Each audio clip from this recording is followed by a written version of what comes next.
A follow-up now to a story we brought you yesterday on International Overdose Awareness Day. According to the county's Behavioral Health and Recovery Services, opioids and fentanyl account for most overdoses here in Kern. In 2021, there were nearly 500 overdoses, with half related to fentanyl. 17's Jenny Huzz here now with more on a local overdose survivor. Jenny?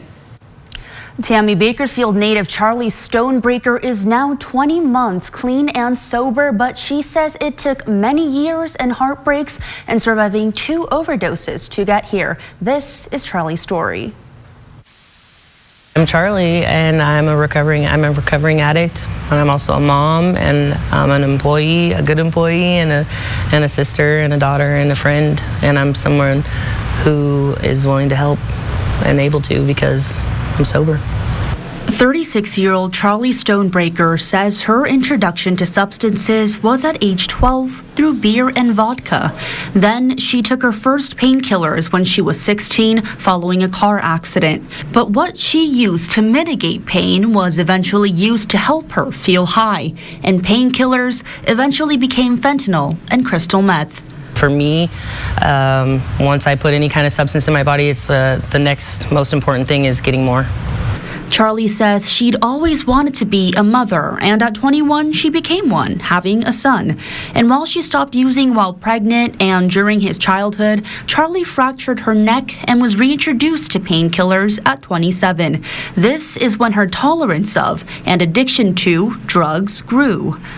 I was fired from a job that I loved very much and that I was good at until I wasn't, I asked my mom to take my son because I realized I was no longer the safest option for him. I was no longer able to afford my home, and so I just felt defeated. I felt lost. I felt scared.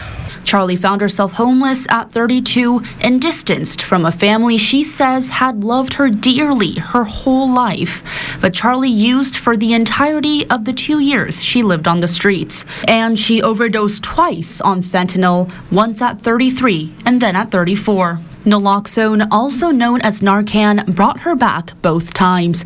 This is a medicine that reverses an opioid overdose.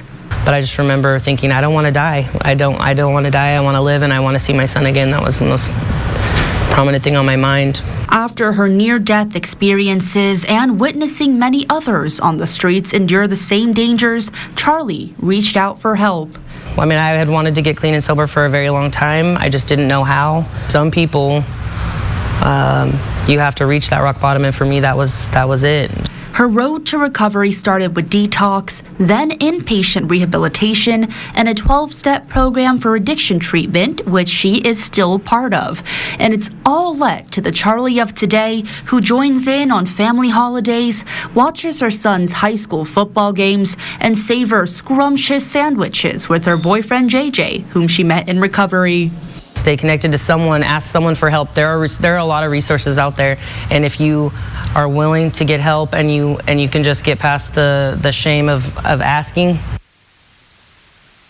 Experts say because an overdose is a medical emergency, you must seek appropriate medical care even after using Narcan. And because of California's Good Samaritan law, you can't get in trouble for administering Narcan. So experts say don't hesitate to call for help and save someone's life. In studio, Jenny Huzz, 17 News. Jenny, thanks.